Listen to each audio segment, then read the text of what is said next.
untuk pembelian minimal 10 kilo itu gratis ongkir area Kecamatan Rawalo gitu. Nah, kalau misalkan pembeliannya itu 1 kintal,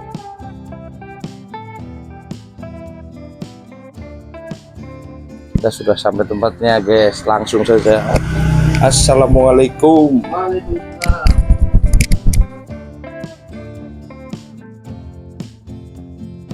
Oke, langsung saja kita ke ownernya. Silakan Mas, perkenalkan Mas, namanya siapa, terus usaha dan awal mula Anda memulai usaha ini itu mana? Oke, baik, terima kasih Mas untuk pertanyaannya. Perkenalkan, nama saya Ivan Setiawan, biasa dipanggil Mas Ivan. Dan usaha saya namanya Warung Beras Nisa. Warung Beras Nisa, Nisa itu nama istri saya Mas. Oh iya. Itu, nah terus yang dijual tidak hanya beras, ada juga dedek, ada juga jagung, ada beras ketan, kayak gitu. Terus juga kalau misalkan ada petani yang mau jual gabah gitu juga bisa. Yang pengusaha beras pertama adalah bapak mertua saya atau bapaknya Mbak Nisa. Oh, bapaknya Mbak Nisa yang pertama Ya, itu ya. betul. Jadi kan di selipan gitu kan, beli gabah dari petani, kemudian diselip, dijual beras. Nah, tapi kan segmennya bapak ini itu kan yang partaian. Yang partai gede. Partai gede, jadi yang beli tontonan ke situ pakai pick up dan sebagainya kan begitu. Nah, kalau misalkan orang-orang itu juga kalau mau beli paling 5 kilo, mau ngecer kan kadang susah. Jadi saya ambil peluang di segmen yang ecerannya begitu. Untuk jenis beras itu ada apa saja nih Mas di warung yang jenengan ini, warung ini? Sama itu Mas, yang paling diminati itu berasnya itu beras jenis apa nih kalau boleh tahu di warga sini? Sebetulnya yang paling laris itu beras IR. Beras IR kan yang paling standar lah, paling umum masyarakat itu biasanya nyebutnya IR64. Oh iya, nampak. Itu paling banyak karena harganya itu ya standar gitu, nggak terlalu lebih murah dibanding beras bulan itu ya. iya, nggak terlalu yang perak, tapi memang nggak terlalu pulen juga, sedang gitu, Sedang lah ya. sedang. Nah, disusul yang laris juga itu beras mapan. Beras mapan itu biasanya yang pesan itu dari yang catering, terus juga yang kalangan menengah ke atas lah biasanya. Oh, iya. Gitu, karena memang lebih pulen, lebih wangi begitu. Pengemasan seperti ini hanya untuk pesanan-pesanan tertentu atau memang kalau ada yang beli baru dibuat ini atau khusus gitu? Oke Mas, untuk pengemasan biasanya yang paling sering itu memang pakai kresek biasa. Oh, Karena kan kadang ada yang beli itu nggak menentu ya, dalam artian kadang kan aku beli 15.000, kadang 20.000 kan gitu. Jadi kan kita timbang pakai timbangan digital, nanti pakai kresek biasa supaya nanti lebih fleksibel. Oh iya. Seperti itu. Nah, untuk pengemasan seperti ini paling sering di request. Misalkan ada yang mau untuk sedekah, kadang kan ada yang untuk parcel di packing gitu kan. Nah, jadi kami kemas seperti ini. Dia nanti tampilnya lebih menarik gitu kan. Jadi lebih percaya diri juga yang ngasih. Nah, kadang juga yang paling banyak itu menjelang Ramadan itu beras zakat. Oh, zakat fitrah Beras ya. zakat fitrah gitu. Jadi seringkali pesannya itu 3 kiloan nanti berapa bungkus kayak gitu. Paling banyak kemarin ada Ramadan kemarin itu rekor untuk yang sedekah itu sekitar ada sekali pesanan itu 520 bungkus. Dan barangkali teman-teman ya subscribernya, penontonnya itu kepengen pesan kayak gitu kan, jadi ada gambarannya kayak apa. Bahkan kalau misalkan nanti di total itu lebih dari 10 kilo gitu ya, untuk area Kecamatan Rawalo itu free ongkir. Oh, Jadi gitu. Mas pesan 3 bungkus atau berapa bungkus tak antar bisa. Yang penting masih wilayah Rawalo ya. Ya kalau di luar Rawalo ya nanti dikalkulasi lah kira-kira nutup enggak gitu kan. Gitu ya. Untuk harga biasanya saya tetap menyesuaikan, maksudnya enggak berhubung mentang-mentang dikasih plastik harganya selisihnya jauh, itu enggak. Jadi tetap apa ya, paling selisih 500 kayak gitulah, enggak terlalu yang signifikan gitu. Karena kalau pengemasan kayak gini Mas, kadang-kadang orang mau beli tuh khawatir mahal. Khawatirnya udah mahal ya, karena larang dia nih gitu. packnya ya, karena Iya packingnya ya. gitu kan. Padahal sebetulnya ya saya nggak kasih selisih yang terlalu banyak. Bagaimana Masnya ini menjaga kualitas beras dan juga pengelolaan stoknya ini, Mas? Untuk menjaga kualitas, saya itu ambil dari supplier terpercaya. Dalam artian nggak sembarang, meskipun misalkan ada kenalan nawarin gitu ya, meskipun harganya murah, tetap nanti dari satu sumber.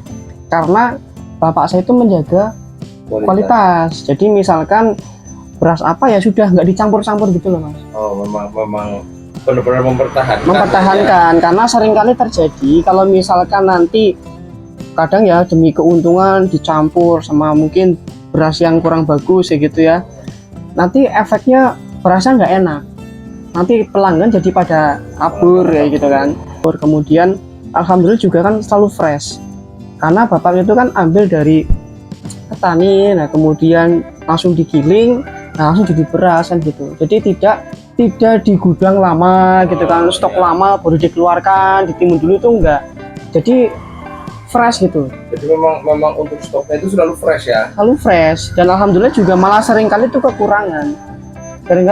Jadi jarang sampai di sini stok sampai berkutu gitu, jarang. Karena alhamdulillah juga ya perputaran tuh selalu ada gitu. Kalau misalkan ada orang yang mau beli, apakah ada layanan pengiriman gratis? Untuk pembelian minimal 10 kilo itu gratis ongkir area Kecamatan Rawalo gitu. Nah kalau misalkan pembeliannya itu satu kintal itu nanti ada diskon lah, misalkan berapa persen gitu, nanti ada diskon. Kalau misalkan lebih besar lagi, pesanannya itu tontonan gitu ya, partai besar, dan nanti harganya lebih murah lagi. Jadi beras itu memang seperti itu, ketika pembeliannya semakin banyak, harganya tuh semakin murah. Grosir lah kayak gitu, Mas. Mau acara misalkan bagi-bagi ke anak yatim, misalkan saya teman jenengan nih, Mas Ivan pesan misalkan 2 kintal tapi langsung dikemas dalam kemasan misalkan 2 kilo itu bisa ya kayak gitu ya? Bisa, bahkan yang kemarin itu yang sampai 500 bungkus itu ya kayak gitu. 1 ton dibungkus 2 kiloan bisa. Yang penting kan kasih jeda waktu lah, karena itu kan untuk ngepresin, untuk bungkus kan butuh proses. Jadi, Mas Ivan, ini kan untuk usaha beras sendiri itu kan memang bisa dikatakan persaingannya itu ketat ya. Bagaimana nih Anda mempertahankan para pelanggan itu untuk tetap sama jenengan itu? Oke, ini pertanyaan yang sangat bagus ya, Mas ya. Jadi memang di usaha beras itu bukan hal yang mudah ya, karena memang sekarang setiap warung aja itu jualan beras. Terus hampir di setiap titik itu ada yang jualan jagung, beras merah, pakan burung, macam-macam. Jadi memang persaingan sangat ketat kan begitu. Dan beras itu juga harganya kan sudah ketebak. Ibaratnya semua orang tuh sudah tahu lah pasaran beras itu berapa. Jadi untuk bermain harga pun juga kan tidak mudah. Nah maka dari itu, biar bisa bertahan, yang saya lakukan dari awal usaha sampai sekarang beberapa tahun, yang pertama adalah menjaga kualitas. Sebisa mungkin barangnya memang betul-betul bagus begitu, dalam artian fresh, nggak dicampur-campur dan sebagainya begitu. Meskipun memang mungkin ada kondisi-kondisi di mana misal berasnya tipe yang pra gitu ya, disampaikan. Yang kedua, kualitas pelayanan. Mungkin agak lucu ya, beras itu pelayanan barang gitu ya. Tapi memang itu penting, karena beberapa juga saya dapat pelanggan itu karena dia merasa nyaman, karena di chat fast respon gitu. Kemudian ketika minta diantar ya cepet. Hal-hal pelayan kayak gitu ternyata ngefek. Keramahan itu ternyata penting juga, karena beberapa kali saya menyaksikan, ini sebelah jualan beras kok malah pesannya ke aku gitu kan. Ternyata kalau ngobrol-ngobrol ya di situ. Terus kapan akan jenengan Mas kayak gitu. Sederhananya begitu lah. Iya. Dalam usaha beras seperti ini kan kadang dari pelanggan sendiri kan pasti ada lah, entah 1 kali 2 kali pasti jenengan ada itu yang misalkan pelanggan itu mengeluh. Untuk menanggapi keluhan pelanggan itu gimana nih kalau menurut saya? Iya memang Mas, namanya usaha kan tidak selalu mulus ya, dan juga tidak selalu pembeli itu ya sesuai dengan yang kita harapkan, yang begitu. Kadang-kadang ya ada yang keluhan-keluhan seperti itu seringkali juga ada. Namun yang saya coba untuk lakukan adalah dengarkan dulu sebetulnya yang dikeluhkan sama pelanggan ini tuh bagaimana gitu kan. Apakah memang produknya yang bermasalah atau mungkin ada kesalahpahaman atau seperti apa gitu. Contoh misalkan beras mentik susu. Mentik susu itu secara wujud itu mirip seperti beras ketan. Nah, misalkan mereka protes, Mas kok malah dikirimnya beras ketan gitu kan. Nah, ada edukasi di situ, kita jelaskan. Itu namanya beras ini, namanya beras mentik susu, gini-gini nanti tingkat kebulannya beda, tapi ini beda sama beras ketan, contohnya gitu. Kalau Mas kok ini perak, nah coba dicek lagi itu airnya yang kurang atau seperti apa kayak gitu. Jadi ada komunikasi di situ, tidak langsung salah jenengan sebenarnya. Itu mengusahakan untuk mengurangi seperti itu, menghindari seperti itu. Jadi dicari tahu dulu ada problemnya itu di mana. Termasuk ketika nanti ternyata keluhannya itu produknya yang nggak bagus. Saya pernah ada yang beli dedak gitu ya, beli dedak ternyata nggak bagus gitu ya. Ya kita refund, kita kembalikan uang nggak apa-apa, atau kita tuker dengan barang yang lebih bagus. Jadi lihat dulu lah, karena masing-masing keluhan itu ada tanggapannya berbeda-beda. Kadang cuma butuh edukasi, kadang juga sampai butuh kita ganti produk yang baru. Mas Ivan, untuk strategi pemasaran sendiri nih untuk pengembangan usaha Anda ini ke depan itu gimana kalau boleh tahu? Boleh tahu lah dikit-dikit dulu ya. Ya untuk secara umum sebenarnya sama lah Mas, seperti usaha yang lain gitu ya. Strateginya ya ada online, ada offline juga. Untuk offline-nya ya kalau misalkan kita lagi kemana gitu ya ngobrol-ngobrol gitu kan, ya sambil disampaikan ya besok-besok kalau butuh beras ya bisa calling nanti tak kirim kan gitu. Kemudian yang kedua secara online ya sederhana, bikin story WhatsApp gitu kan, kemudian posting di grup Facebook, mulai dari di grup yang kecamatan sampai di grup yang sekabupaten, ada yang khusus grup Facebook jualan beras, itu juga kita share di situ. Beberapa ya ada dari Purwokerto, contoh misalkan pengen pesan berapa karung gitu diantar, kadang ada seperti itu. Pernah juga saya sampai ke Cilacap, jadi grup Facebook Cilacap tak share juga. Akhirnya ya ada yang pesan sampai ke Sugihan, bahkan sampai ke Triti sana. Triti cuma antar satu karung tak lakoni. Kayak gitu, sampai satu karung tak antar, itu namanya masih merintis ya Mas ya. Ada orderan satu karung ditolak ya eman-eman kan begitu. Rezeki ya siapa tahu nanti berkembang ke sana kan nggak tahu. Apakah ada rencana nih untuk pengembangan kedepannya nih, untuk warung beras Nisa ini? Ya untuk pengembangan tentu ada ya Mas, namanya orang usaha kan pasti ingin berkembang ya, ingin berkembang. Nah kalau untuk warung beras Nisa sendiri yang saya rencanakan bersama istri itu tentu kepengin produknya itu jangkauannya semakin luas.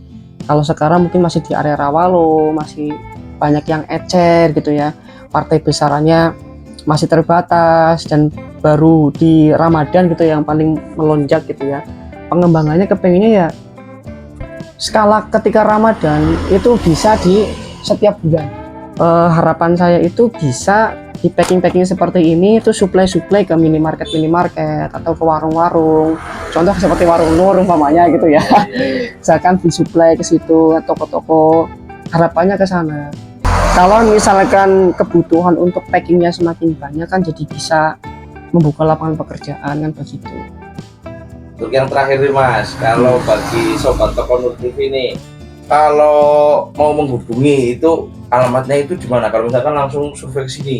Oke, untuk teman-teman yang pengen order beras, order jagung, order dedek dan sebagainya, bisa menghubungi nomor WhatsApp 089 536 567 1178, atau juga bisa lewat Facebook, karena juga ada lewat Messenger gitu di warung beras Nisa, atau ke Facebooknya saya sendiri Ivan Setiawan juga ada di situ.